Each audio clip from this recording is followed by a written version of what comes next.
Assalamualaikum warahmatullahi wabarakatuh.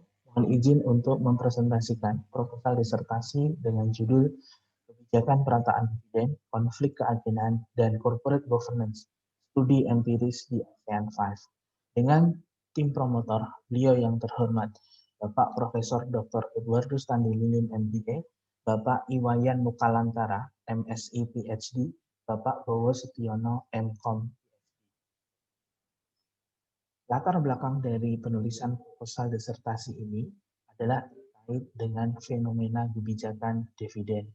Seperti kita ketahui bahwa banyak perspektif yang mencoba untuk mengidentifikasi hal-hal terkait dengan kebijakan dividen. Perdebatan klasik terkait kebijakan dividen adalah dinyatakan pada saat Modigliani dan Miller pada tahun 1961 mengemukakan pendapat bahwa kebijakan dividen bersifat irrelevan, sehingga nilai perusahaan tidak lagi ditentukan oleh bagaimana perusahaan mendistribusikan arus kas, tetapi lebih ditentukan oleh aset yang dimilikinya dan bagaimana arus kas dari aset tersebut.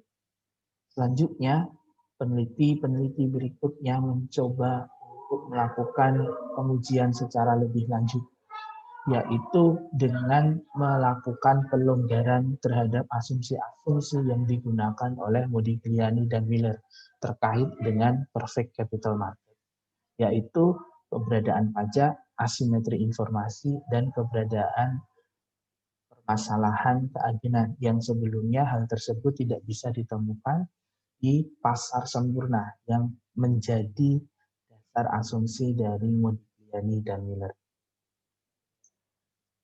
Dalam timeline sederhana ini, mencoba untuk mengidentifikasi perkembangan teori dividen dari waktu ke waktu. Yang pertama pada tahun 1956 adalah dikemukakan oleh Lindner terkait dengan dividen smoothing theory, bahwa manajer atau perusahaan cenderung menetapkan kebijakan yang bersifat permanen dan tidak secara intensif melakukan perubahan dividennya menyesuaikan dengan perubahan labanya. Pada tahun 1961, yaitu oleh Modigliani dan Miller tersebut terkait dengan dividen relevance, seperti sudah dikemukakan di awal. Berikutnya pada tahun 1963 oleh Gordon disampaikan bahwa investor cenderung menyukai payout rasio yang tinggi, yaitu bird in the hand theory. Sedangkan situasi sebaliknya yaitu tax reference theory pada tahun 1970 menyatakan bahwa investor lebih cenderung menyukai payout rasio yang rendah dilatar belakangi oleh tingkat pajak dari dividen yang cenderung lebih tinggi dibandingkan tingkat pajak untuk capital gain. Pada tahun 1972 dengan asumsi asimetri informasi, kepemilikan informasi yang berbeda untuk manajemen maupun untuk outsider, maka muncullah signaling teori bahwa kebijakan dividen menjadi salah satu indikasi dari kinerja perusahaan. Pada tahun 1976, dengan perspektif keagenan, Lincoln dan Meckling menyatakan bahwa kebijakan dividen menjadi salah satu alat untuk mitigasi dari konflik keagenan. Pada tahun 2000, Laporta dan kawan-kawan mengembangkan perspektif keagenan pada level negara atau cross country analysis yang dikenal dengan dividend outcome model, bahwa perusahaan yang beroperasi di negara yang memiliki tingkat perlindungan investor tinggi cenderung memiliki peluang yang lebih besar untuk mengekstrak keuntungan perusahaan, mengekstrak return dari investasi yang sudah dilakukannya di perusahaan tersebut. Berikutnya pada tahun 2001, sama Friends menyatakan bahwa dividen cenderung menghilang, bahwa perusahaan yang membayar dividen jumlahnya berkurang, walaupun nilai aggregat dari dividen cenderung meningkat. Hal ini diidentifikasi bahwa jumlah perusahaan yang membayarkan dividen itu berkurang. Maka ditemukan karakteristik-karakteristik pembeda bahwa perusahaan cenderung membayar dividen ketika memiliki profitabilitas yang tinggi, kemudian terkait dengan peluang investasi dan juga terkait dengan ukuran perusahaan. Berikutnya pada tahun 2004, Baker and Mueller menyatakan bahwa kebijakan dividen itu harus menyesuaikan dengan preferensi investor, yaitu Pickering Theory. 2006, D'Angelo terkait dengan dividen life cycle, bahwa dividen akan dibayarkan dengan payout ratio yang tinggi ketika perusahaan pada tahap mature, sedangkan pada tahap pertumbuhan perusahaan akan menghadapi peluang investasi yang cenderung tinggi sehingga arus kas diprioritaskan untuk aktivitas investasi.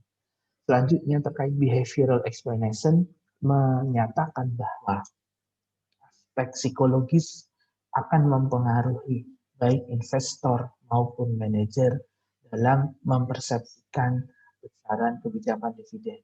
Itu nanti akan mempengaruhi mereka. Misalnya overconfidence, preferensi terkait karakteristik investor, itu juga akan mempengaruhi persepsi mereka terhadap kebijakan dividen. Dari teori-teori tersebut terdapat 3 teori yang memunculkan, yang diikuti atau dikuatkan dengan bukti-bukti empiris yang dengan jumlah yang relatif banyak, yaitu model keagenan, model life cycle, dan model perataan dividen. Salah satu dari model ini akan dipilih oleh penulis dan menarik minat penulis untuk kemudian dikembangkan lebih lanjut, yaitu model perataan dividen, yang dijelaskan secara singkat bahwa perataan dividen adalah manajer cenderung menetapkan dividen secara stabil. Jadi sebelum menetapkan dividen, manajer itu akan memastikan terlebih dahulu apakah perlu atau tidak merubah tingkat dividen, yang selanjutnya baru ditetapkan berapa besiran dividen tersebut. Studi terkait perataan dividen cenderung masih terbatas. Sehingga kalau kita bandingkan dengan studi-studi terhadap perspektif dividen yang lain, yaitu determinan dari nilai dividen, determinan atau faktor-faktor yang mempengaruhi payout ratio itu cukup banyak. Sehingga walaupun hasil survei dan pengujian secara empiris menunjukkan bahwa fenomena perataan dividen itu eksis dan menjadi salah satu fenomena yang penting dari kebijakan dividen itu sendiri, tetapi penelitiannya masih cukup terbatas. Sehingga seperti kami sampaikan tadi, bahwa studi masih lebih fokus atau menitik beratkan pada alasan yang menyebabkan perusahaan membayar dividen atau tidak membayar dividen, yang mempengaruhi besaran dividen yang atau mempengaruhi rasio atau payout dari dividen.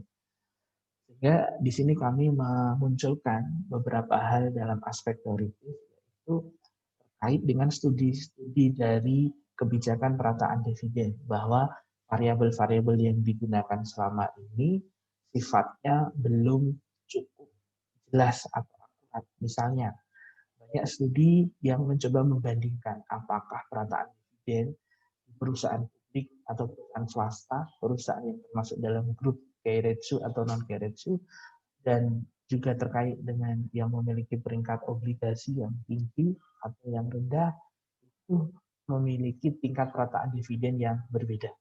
Nah, dimensi-dimensi dari pengelompokan itu tentunya perlu kita ungkap lebih lanjut, diantaranya bahwa ketika dikaitkan dengan friksi pasar, ada beberapa komponen yang termasuk di dalam friksi pasar atau market imperfection, yaitu asimetri informasi, konflik keagenan, dan preferensi pajak. Hal ini juga sudah dilakukan oleh Larry and Michaeli pada tahun 2011 yang melakukan studi terkait dengan perbandingan persepsi atau dasar dari perusahaan melakukan perataan dividen. Maka faktor-faktor apa saja atau motivasi apa saja dari masing-masing perspektif sudut pandang teori tersebut. Asimetri informasi, keagenan, dan preferensi pajak. Maka dari uraian tersebut, studi yang akan dilakukan ini akan menggunakan dasar teori keagenan yang mengadopsi mekanisme corporate governance. Jadi kami akan memilih satu perspektif saja, yaitu keagenan. dengan memperluasnya menggunakan mekanisme corporate governance. Terkait empiris tentunya bukti empiris akan bervariasi. Bervariasi tergantung dari setting perusahaan yang digunakan, setting area, setting wilayah, setting negara, kemudian struktur ekonomi yang berbeda-beda itu akan mempengaruhi dari hasil studi yang ada. Dalam hal ini, mekanisme yang kemudian akan kami gunakan yaitu mekanisme corporate governance yang akan memperluas dari perspektif keadilan tersebut juga akan cukup bervariasi implementasinya di antara perusahaan maupun di antara negara-negara yang berbeda yang nanti akan kita gunakan menjadi sampel.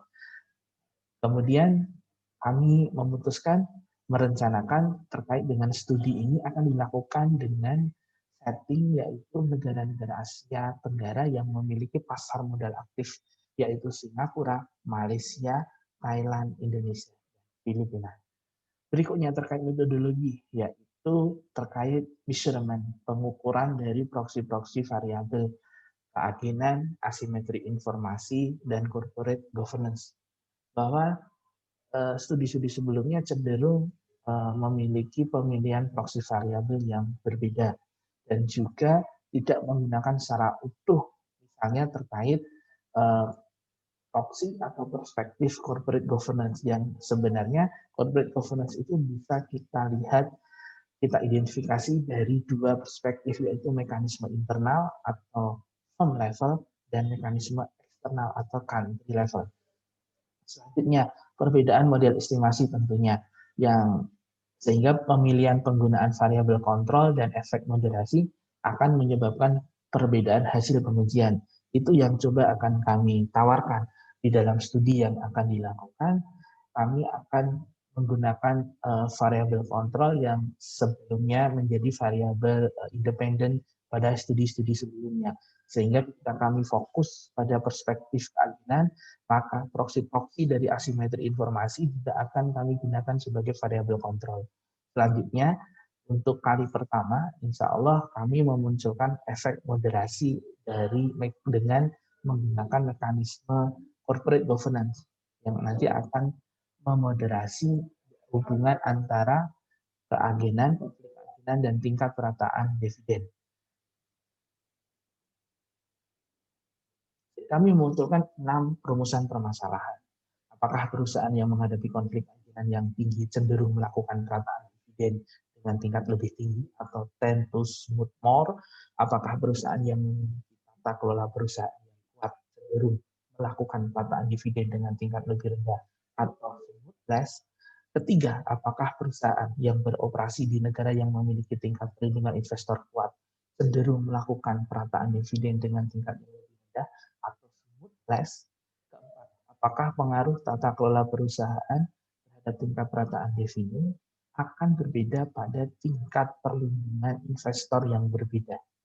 Kelima, apakah pengaruh konflik keagenan terhadap tingkat perataan dividen akan berbeda pada tingkat tata kelola perusahaan yang berbeda? 6. Apakah pengaruh konflik keagenan terhadap tingkat perataan dividen akan berbeda pada tingkat perlindungan investor yang berbeda? Tujuan penelitian juga kami relevankan dengan rumusan permasalahan yang sudah kami munculkan di awal. Ada 6 tujuan penelitian yang relevan masing-masing dengan rumusan permasalahan yang ada. Menguji pengaruh tingkat konflik keagenan terhadap tingkat perataan dividen, menguji pengaruh tata kelola perusahaan terhadap tingkat perataan dividen, menguji pengaruh tingkat perlindungan investor terhadap tingkat perataan dividen, menguji pengaruh tata kelola perusahaan terhadap tingkat perataan dividen pada tingkat perlindungan investor yang berbeda, menguji pengaruh konflik keagenan terhadap tingkat perataan dividen pada tingkat tata kelola perusahaan yang berbeda, dan yang keenam, untuk menguji pengaruh konflik keagenan terhadap tingkat perataan dividen pada tingkat perlindungan investor yang berbeda. Diharapkan studi yang akan dilakukan ini memberikan kontribusi empiris maupun metodologi maupun praktis, yaitu terkait dengan pengujian perilaku perataan dividen di negara-negara ASEAN yang diharapkan akan memunculkan variasi karena terdapat perbedaan struktur ekonomi, kelembagaan, dan juga tingkat perlindungan investor. Berikutnya, riset ini juga diharapkan menjadi salah satu yang pertama kali melakukan pengujian terhadap hubungan antara mekanisme internal corporate governance dan mekanisme external corporate governance terhadap tingkat perataan dividen. Selanjutnya kami juga akan mengontrol struktur kepemilikan di masing-masing negara dan tahapan daur hidup dari masing-masing perusahaan tersebut. Secara metodologi tentunya proxy variabel, penggunaan pemilihan variabel, dan juga pemilihan model estimasi akan menjadi salah satu bentuk kontribusi metodologi. Terkait dengan praktis, tentunya hasil ini semoga bisa bermanfaat untuk manajemen perusahaan, untuk regulator, terkait juga untuk pengembangan studi-studi selanjutnya terkait dengan topik-topik kebijakan dividen atau corporate action yang lainnya atau terkait corporate governance. Tinjauan pustaka terkait dasar-dasar teori dividen bisa kita lihat dari banyak perspektif. Yang pertama adalah perspektif asimetri informasi. Di sini ada 4 hal, dikelompokkan menjadi 4 hal atau 4 model, yaitu model sinyal, model pemilik dan agen, model kendala pembiayaan eksternal, dan model hubungan antara investor to investor. Intinya bahwa perataan dividen akan dilakukan oleh perusahaan yang menghadapi tingkat asimetri informasi yang tinggi. Sehingga jika perusahaan dengan tingkat opacity yang tinggi cenderung akan menunjukkan upaya yang lebih besar dalam melakukan perataan dividen. Ini tentunya akan bisa kita lihat dari perspektif sinyal. Misalnya kalau perataan dividen merupakan upaya perusahaan untuk memberikan sinyal terhadap pasar, maka perilaku ini seharusnya lazim dilakukan oleh perusahaan-perusahaan yang mendapatkan manfaat besar dari upaya melakukan pensinyalan tersebut. Kemudian perusahaan misalnya kalau dari sisi external financing, perusahaan-perusahaan di mana pembiayaan eksternalnya bersifat mahal, cenderung enggan untuk meningkatkan dividen walaupun mengalami peningkatan laba yang signifikan. Perataan dividen cenderung dilakukan perusahaan-perusahaan dengan motif precautionary. Jadi untuk berjaga-jaga. Mereka tidak kemudian secara intensif ketika labanya meningkat dengan serta-merta meningkatkan nilai dividennya. Tidak, tetapi mereka akan menggunakan arus kas yang ada itu untuk berjaga-jaga.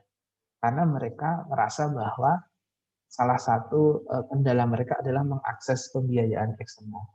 Maka bisa berimplikasi perusahaan dengan payout rasio rendah cenderung menghadapi asimetri informasi yang relatif tinggi. Diasumsikan seperti itu dan cenderung melakukan perataan dividen dengan derajat yang lebih tinggi. Ini yang mendasari penggunaan dividen sebagai salah satu proksi terhadap salah satu proksi dari asimetri informasi tersebut.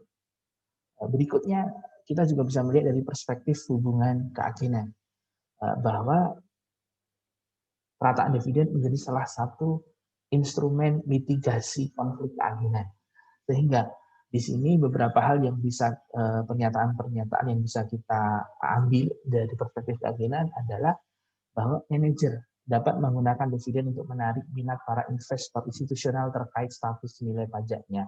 Investor institusional memiliki kemampuan untuk memberikan penalti sebagai tanggapan atas pemotongan dividen. Sehingga pemotongan dividen itu akan sangat dihindari karena keberadaan investor institusional yang akan lebih mendisiplinkan pihak manajemen. Tingkat dividen juga cenderung akan bernilai stabil dan tinggi, dan itu akan memaksa perusahaan untuk sering mengakses dana eksternal yang secara tidak langsung, maka perusahaan akan sering untuk keluar masuk mengakses dana dari pasar modal. Maka hal tersebut menjadi salah satu metode atau mekanisme pasar tentunya akan melakukan review secara rutin, review secara insidental terhadap kinerja perusahaan pada saat mengakses sumber dana eksternal.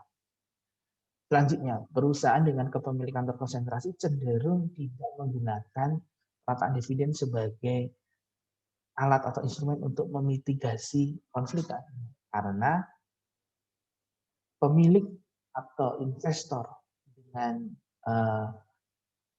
mayoritas itu sudah menjadi substitusi atau sudah bisa berfungsi untuk memitigasi dari konflik keyakinan yang ada dan diharapkan bisa mendisiplinkan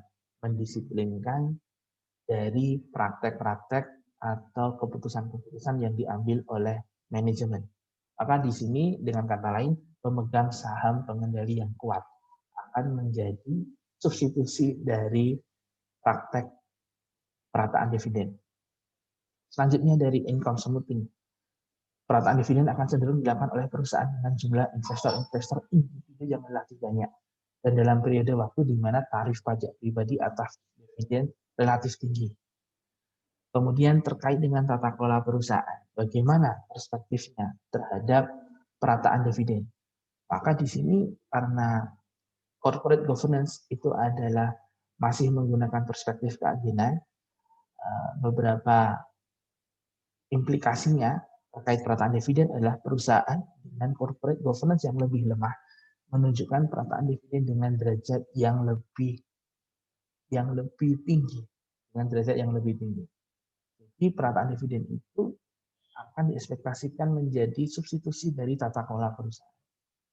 Jadi mitigasi dari konflik keyakinan itu kan bisa juga dengan memperbaiki tata kelola perusahaan. Tapi ketika tata kelola perusahaan itu belum baik, belum tertata dengan baik, maka perusahaan bisa menggunakan mekanisme perataan dividen, membagikan dividen dengan jumlah yang stabil dan relatif tinggi ini, maka akan bersama-sama bisa bermanfaat atau berfungsi untuk untuk mendisiplinkan manajemen.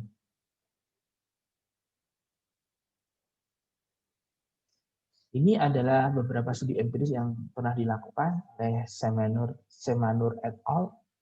Di sini membandingkan antara kebijakan perataan dividen di negara berkembang dan negara maju, di Hong Kong dan di Amerika. Kemudian Larry and Michael ini juga menguji untuk perusahaan-perusahaan di Amerika menggunakan model asimetri informasi, hasilnya tidak terdukung, model keagenan terdukung, model berbasis pajak tidak terdukung. Untuk Jeong, ini menguji perataan dividen di Korea. Nah, di situ yang terdukung adalah asimetri informasi tidak terdukung, model keagenan tidak terdukung, lebih dipengaruhi oleh variabel makroekonomi. Kemudian Java KD et al, Ferris dan Sen di sini menguji banyak faktor, asimetri informasi terdukung sebagian, model keagenan terdukung sebagian, dan juga ada perspektif tata kelola perusahaan tetapi belum sepenuhnya digunakan. Ini ada beberapa penelitian lainnya juga, Al-Malkawi, Shinozaki Uchida, Labane, dan Manakut. Salah satunya juga Labane dan Manakut ini mengkorelasikannya dengan afiliasi perusahaan terhadap grup bisnis atau akan mempengaruhi perilaku tingkat perataan dividen. Maka di sini kami mencoba mengembangkan beberapa hipotesis. Yang pertama adalah hipotesis terkait antara konflik keagenan dan perataan dividen. Kami munculkan hipotesis yaitu konflik keagenan berpengaruh positif terhadap tingkat perataan dividen. Semakin tinggi konflik keagenan, maka tingkat perataan dividen cenderung lebih tinggi atau smooth mode. Kemudian terkait pengaruh corporate governance, pengaruhnya secara langsung terhadap perataan dividen. Kami mengembangkan dua hipotesis bahwa tata kelola perusahaan atau mekanisme internal dari corporate governance itu berpengaruh negatif terhadap tingkat perataan dividen. Semakin rendah tingkat tata kelola perusahaan, perataan dividen cenderung lebih tinggi atau smooth mode. Yang berikutnya hipotesis 3, tingkat perlindungan investor suatu negara berpengaruh negatif terhadap tingkat perataan dividen. Jadi semakin lemah tingkat perlindungan investor, perataan dividen akan cenderung lebih tinggi atau smooth mode. Selanjutnya terkait dengan efek moderasi antara mekanisme internal dan mekanisme eksternal corporate governance, kami juga ujikan dan kami munculkan hipotesis 4, bagaimana kaitannya, apakah mekanisme eksternal itu akan bisa memmoderasi dari hubungan mekanisme internal corporate governance terhadap tingkat perataan dividen. Maka hipotesis 4 kami kembangkan dengan redaksi tingkat perlindungan investor suatu negara memperkuat pengaruh negatif tata kelola perusahaan terhadap tingkat perataan. Berikutnya, untuk hipotesis yang sudah memasukkan efek moderasi dari corporate governance, kami munculkan dua hipotesis, yaitu apakah corporate governance ini akan memperlemah hubungan antara konflik keanggotaan dan tingkat perataan dividen. Sehingga redaksi dari hipotesis 5 dan hipotesis 6 adalah tata kelola perusahaan memperlemah pengaruh positif konflik keanggotaan terhadap tingkat perataan dividen. Hipotesis 6, tingkat perlindungan investor memperlemah pengaruh positif konflik keanggotaan terhadap tingkat perataan dividen. Ini adalah kerangka konseptualnya, hipotesis 1, hipotesis 2, hipotesis 3. Ini adalah pengaruh langsung antara konflik keanggotaan firm corporate governance dan investor protection ini terhadap tingkat perataan dividen. Berikutnya hipotesis 4 adalah untuk menguji efek komplementer atau efek substitusi dari tingkat perlindungan investor terhadap tata kelola perusahaan dan tingkat perataan dividen. Berikutnya hipotesis 5 dan 6 adalah efek moderasi dari mekanisme corporate governance terhadap hubungan antara konflik keanggotaan dan tingkat perataan dividen dengan memasukkan beberapa variabel kontrol, yaitu tingkat asimetri informasi, kepemilikan negara atau BUMN, tingkat maturitas atau life cycle, produk domestik bruto, dan tingkat inflasi. Sampel dalam penelitian ini adalah seluruh perusahaan keuangan yang terdaftar di pasar modal negara Singapura, Thailand, Indonesia, Malaysia, Filipina, dan Vietnam. Periode pengambilan sampel dari tahun 2010 sampai 2018, data diperoleh dari Pusat Data Osiris Bureau Fundis. Kriteria sampel perusahaan keuangan yang membagikan dividen selama periode 2010 sampai dengan 2018 secara berturut-turut. Kemudian perusahaan-perusahaan sampel memiliki ketersediaan laporan keuangan selama periode penelitian tersebut. Untuk pengukuran variabel dependen, kita menggunakan proxy speed of adjustment atau SOA. Jadi speed of adjustment ini nanti untuk menunjukkan, untuk merepresentasikan tingkat perataan dividen atau tingkat penyesuaian dividen terhadap perubahan labanya. Ketika speed of adjustment-nya itu tinggi, berarti perusahaan akan sangat cepat memiliki memiliki tempo yang cepat menyesuaikan dengan perubahan laba. Sebegitu laba itu berubah, maka akan diikuti dengan perubahan besaran dividen yang relevan dengan perubahan laba. Maka di sini dikatakan perusahaan melakukan perataan dividen ketika terjadi perubahan laba, nilai dividen ini akan cenderung stabil, tidak lantas secara signifikan berubah mengikuti perubahan labanya. Maka di sini menggunakan model yang sudah dilakukan, sudah digunakan oleh Littner dan masih banyak digunakan hingga sekarang, diawali dengan persamaan nomor 1 ini yang menunjukkan target dividen itu adalah rasio pembayaran yang diinginkan dikalikan dengan laba. Jadi RI itu adalah rasio pembayaran yang diinginkan. EAR itu adalah laba perusahaan I pada tahun tersebut. Jadi ini persamaan satu adalah terkait dengan target dividen. Berikutnya dari persamaan 2 adalah terkait dengan delta dividen, bahwa dividen, selisih antara dividen saat ini dan dividen sebelumnya itu akan dipengaruhi oleh target dividen dikurangi dengan dividen pada tahun sebelumnya dengan nilai koefisiensi tertentu. Maka bisa kita katakan CI itu adalah koefisien dari kecepatan penyesuaian. maka seberapa besar menyesuaikan. Kemudian UIT adalah error term. Selanjutnya, di sini ada persamaan 3, 4, dan 5. Adalah bagaimana kita cara menghitung koefisien penyesuaian tersebut yang nanti akan kita sebut speed of adjustment. Maka kita lakukan substitusi dari persamaan 1 ke dalam persamaan 2, diperoleh persamaan 3. Yang selanjutnya akan kita peroleh persamaan yang kelima, bahwa delta dividen akan dipengaruhi oleh laba perusahaan dan dividen pada tahun sebelumnya.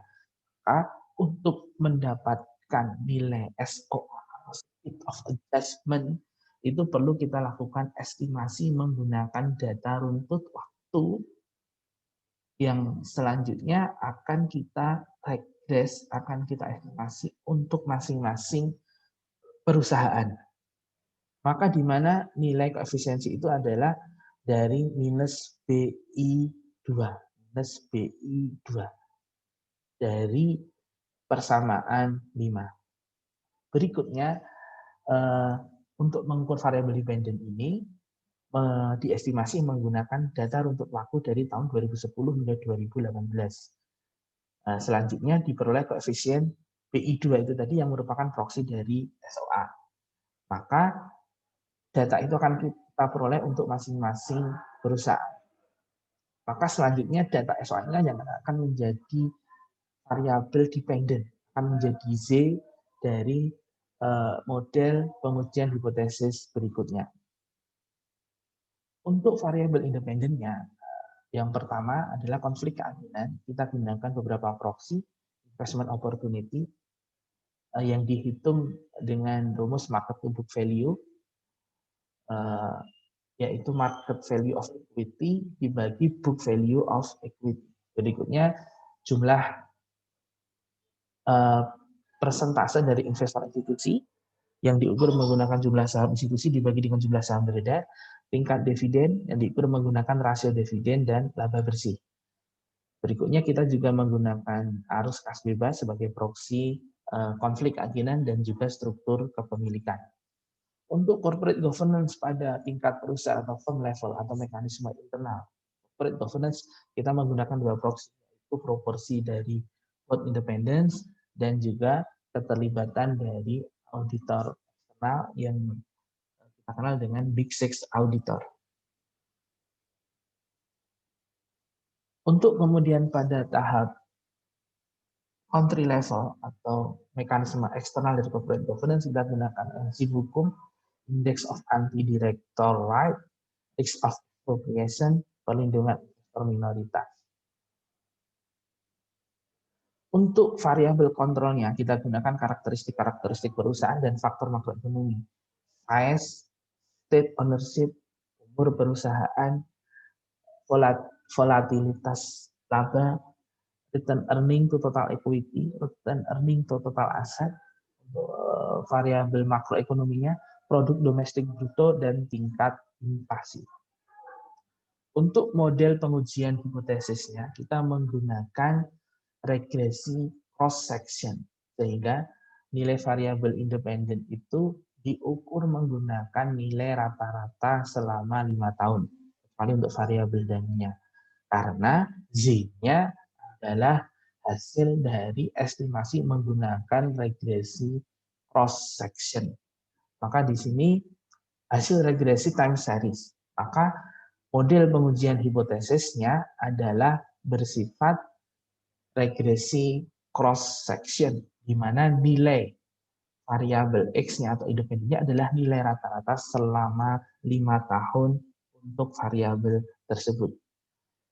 Nilai data variabel independen ini diukur menggunakan data pada tahun sebelumnya untuk mengantisipasi bahwa kebijakan dividen itu diberlakukan ketika diputuskan pada tahun tersebut dari RPS atau kebijakan manajerial, maka eksekusinya adalah di tahun setelahnya. Selanjutnya, untuk model pengujian hipotesis yang memasukkan efek moderasi. Di sini kita menggunakan masih dengan regresi cross section, tetapi kita memasukkan variabel-variabel interaksi antara governance pada tingkat perusahaan, firm governance, kita interaksikan dengan governance pada level negara atau country governance. Selanjutnya, kita interaksikan antara konflik keagenan dan governance pada level perusahaan dan konflik keagenan dengan governance pada level perusahaan. Model estimasinya masih bersifat cross-section. Berikutnya untuk model pengujian hipotesis kita juga lakukan dengan panel regression, tetapi panel regression secara terbatas. Ini bisa dianggap sebagai salah satu uji robustness. Ketika kemudian pengujian di awal itu menggunakan cross section, maka di sini kita akan mencoba melakukan dengan ketersediaan data yang ada, yaitu menggunakan panel regression untuk 3 tahun, 2016, 17, dan 18. Maka untuk variabel independennya, variabel X-nya juga adalah nilai rata-rata dari tahun-tahun tersebut, menyesuaikan dengan hasil estimasi dari variabel dependennya atau speed of adjustment-nya. Sehingga di sini digunakan notasi speed of adjustment untuk perusahaan I di negara J pada waktu T. Begitu juga untuk variabel-variabel independennya.